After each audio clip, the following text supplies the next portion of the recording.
আজ আমাকে কথা বলতেই হবে ইনশাআল্লাহ, কারণ আগামীতে আবার আপনাদের সাথে দেখা হবে কিনা আমি জানি না। কথা বলতেই হবে। বসেন, কেউ দাঁড়িয়ে থাকবেন না। আমি দেখতে পাচ্ছি বাংলাদেশের ভাগ্য আকাশে উত্তর গগনে কালো মেঘ জমা হয়েছে, ঝড়ের পূর্বাভাস লক্ষ্য করছি। যদি মোকাবেলা করতে না পারেন সক্ষম ভাবে, এমন অন্ধকার গাঢ় কালো অমাবস্যার রাত আসতে পারে যার সুবে সাদেক হওয়া অসম্ভব। সুতরাং আপনারা কি কাপুরুষের মতো কাফের মুশরিকদের গোলামি করে মরতে চান?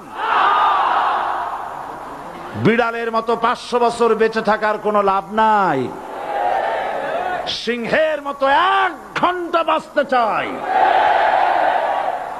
আমাদেরকে বলা হয় সাম্প্রদায়িক উস্কানিমূলক কথা নাকি আমি বলি। পত্রপত্রিকা দিছে না তারা? সাম্প্রদায়িক উস্কানি কথা, সাম্প্রদায়িক উস্কানিমূলক কথা বলি। সেই জন্যই বোধহয় শত শত মুসলিম আমাদের কাছে এসে মুসলমান হয়। মানুষে আর বোকা বানানো যাবে না। যাবে কি? আর বোকা বানানো যাবে? তারপর বলছে কি, এরপরে বলছে আমাকে বলছে রাজাকার। শুনে রাখো চট্টগ্রামের লক্ষ লক্ষ জনতা, পার্লামেন্টে যখন আমাকে এই কথা বলা হয়েছিল, আমার পার্লামেন্টের কলিগ জাফরুল্লাহ চৌধুরী সাহেব বসে আছেন এখানে। হ্যাঁ, জাফরুল ইসলাম চৌধুরী বসে আছেন পাশে। প্রধানমন্ত্রী সুদ্ধা, অন্তত 3 শতাধিক পার্লামেন্টের সম্মানিত সদস্যরা সেদিন বসা। 1997 সনের বাজেট বক্তৃতা যখন আমি করতেছিলাম, ডক্টর কুদরতে খোদা, নাম রাখছে কুদরতে খোদা, আসলে গজবে খোদা।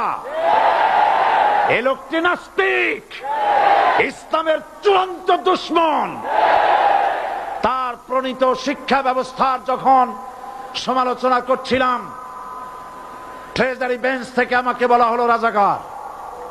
আমি আমার সমস্ত শক্তি একত্রিত করে বলেছিলাম শুধুমাত্র হিন্দুস্তানের রাজাকারেরাই আমাকে রাজাকার বলতে পারে। আমি বলেছিলাম 1973 সন পর্যন্ত আমি বাংলাদেশের কোন রাজনৈতিক দলের নেতা এবং কর্মী ছিলাম না। আমি রাজাকার নই। আমাকে রাজাকার বলে যদি তাকেও প্রমাণ করতে না পারে 10 কোটি টাকার মানহানি মামলা দায়ের করব। আমার এই বক্তব্য সারা দুনিয়া শুনেছে। পার্লামেন্টে আমার এই বক্তব্য রেকর্ড হয়ে আছে। সেদিন 3 শতাধিক পার্লামেন্ট মেম্বারের কেউ আমার চ্যালেঞ্জ গ্রহণ করেন নাই। যে কোনো ব্যক্তি পার্লামেন্টে গিয়ে আমার বক্তৃতা দেখে আসতে পারেন। এরপরে 1997 সনের 7 অক্টোবর দৈনিক জনকণ্ঠ পত্রিকা যখন আমার বিরুদ্ধে লিখলো, সেই পত্রিকায় সাইদির ওপেন চ্যালেঞ্জ 8ম পাতা, 1997 7 অক্টোবর, এত বড় 2 কলামে হেডিং। সেখানে আমি বলেছি বাংলাদেশের সকল সাংবাদিক, গোয়েন্দা বিভাগ, বাংলাদেশের সকল বুদ্ধিজীবীকে আমি আমার পিরোজপুরে আমন্ত্রণ করছি। আমার উপস্থিতিতে যদি কেউ প্রমাণ করতে পারে বাংলাদেশের স্বাধীনতা যুদ্ধের বিরুদ্ধে আমার কোনো ভূমিকা ছিল, সজ্ঞানে স্বেচ্ছায় জাতীয় সংসদের সদস্য পদ থেকে পদত্যাগ করব। 3 বছর পার হয়ে গেছে, আজ পর্যন্ত কেউ এই চ্যালেঞ্জের মোকাবেলা করে নাই।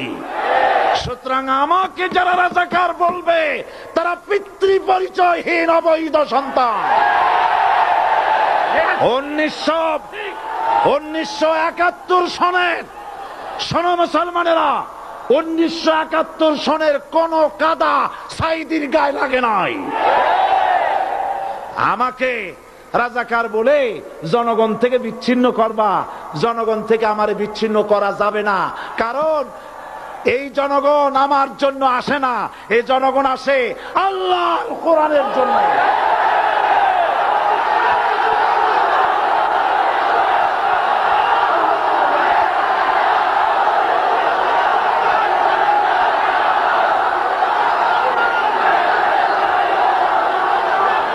আজকে আর যারা ইসলামের কথা বলে, তারাই রাজাকার, তারাই মৌলবাদী। মৌলবাদী বললে আমরা অসন্তুষ্ট হই না, কারণ মৌলবাদী শব্দটা আসছে মূল থেকে। মৌল শব্দ এসেছে মূল থেকে। মূলবাদী তার মানে যারা মূলে আছে। মূল হলো কোরআন, মূল হলো হাদিস, মূল হলেন আল্লাহ, মূল হলেন আল্লাহ রসুল। আমরা আছি মূলে। এখন বলেন তো মূলের শক্তি বেশি না আগার শক্তি বেশি? আমাদের যারা মৌলবাদী বলে ওরা হলো আগাবাদী। মূলে আছে কত কোটি? 12 কোটি। মূলে আছে কত কোটি? আর আমাদের যারা মৌলবাদী বলে ওই থাকো গাছের আগায়, আমরা মূলে। লাভালাভি বেশি করবা না, 12 কোটিতে গাছের গোড়া আসতে নানা দেবে, মামু বাড়ি দিল্লি গিয়ে পড়বা, বাংলার জমিনে জায়গা হবে না। এ কথা বিশ্বাস করো। বাংলাদেশের মুসলমানদের শরীরে এক বিন্দু রক্ত থাকতে শয়তানের তৈরি করা ধর্ম নিরপেক্ষ মতবাদ বাংলার জমিনে কায়েম হতে দেওয়া হবে না, হবে না।